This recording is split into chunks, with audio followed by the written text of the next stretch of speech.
This happened about 4 years ago, in December of 2015.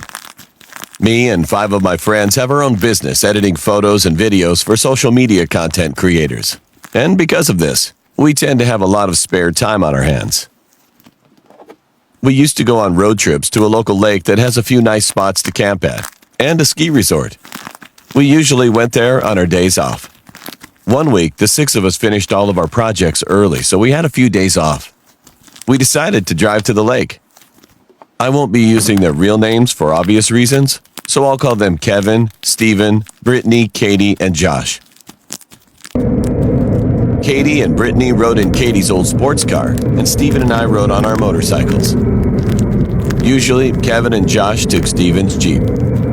But on this trip, Josh had just bought a new Sprinter van, which the previous owner had converted into a 2-person camper, so Kevin decided to ride with Josh. When we arrived, we skied, had some really delicious camping food, and listened to Josh brag about his new van. It was a pretty normal trip. On the last day, we all packed up to head home. About 2 hours into the trip back home, we were a little hungry, so we stopped at a gas station to grab some snacks. We all parked our vehicles outside and went into the gas station together, which was kind of foolish. We were in there maybe 4 or 5 minutes, and the car's door was left open the whole time.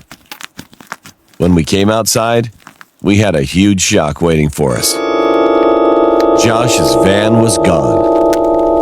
There was a huge dent on the side of Katie's car and another dent on the side of an old truck in the parking lot, which I assumed belonged to an employee. We were so panicked at that moment, so we immediately called the police.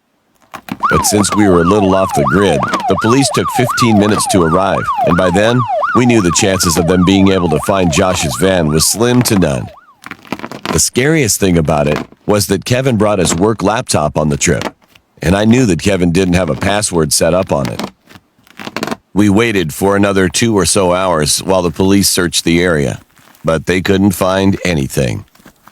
They told us to go home, and they would contact us if they found the stolen van. Kevin and Josh rode with the girls in Katie's car, while Steven and I rode our motorcycles, following them very closely. We didn't stop once during the remaining 3-hour trip home. Fast forward 2 or 3 weeks later, we received a frantic call from Josh. He said that the police contacted him and that the van had been found.